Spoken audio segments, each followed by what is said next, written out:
Control has issued an air quality alert for parts of the upstate. Due to forecast higher amounts of ground level ozone, DHEC says active children and adults with asthma should limit prolonged or heavy exertion outdoors before sunset. Meteorologist Jason Nappy talked to someone who is feeling the effects.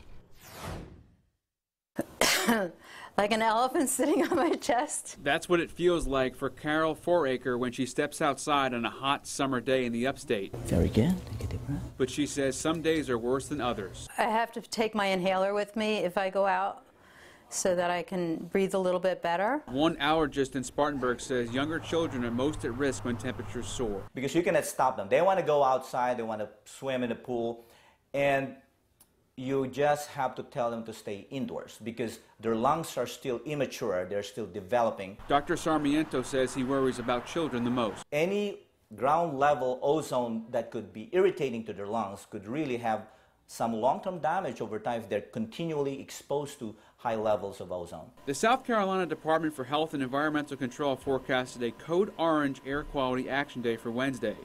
But the morning clouds held back temperatures a bit, and we did not reach high enough levels of ground level ozone that were called for by DHEC to get to code orange. That means it's unhealthy for sensitive groups like people with asthma or children. Most of the day, this ozone sensor here measured good to moderate breathing conditions in Spartanburg County. You've been playing a lot. But Dr. Sarmiento says Wednesday's steamy weather will still make it hard for children. If I run somewhere,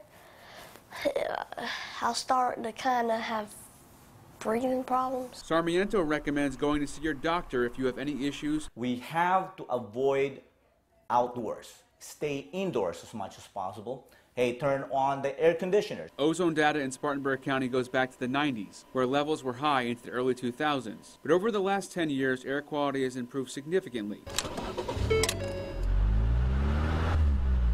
You can help limit air pollution by turning your car off instead of letting it idle when it gives off the most odorless, colorless pollution. In Spartanburg, 24/7 meteorologist Jason Nappy.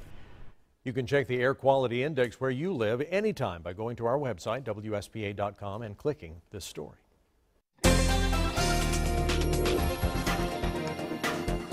Well, actually, Jason and I were looking at some of the numbers from across the upstate earlier on the ozone. We never quite made the threshold to actually trigger the alert. We stayed just short of that today, so not as bad as it could have been. Here's the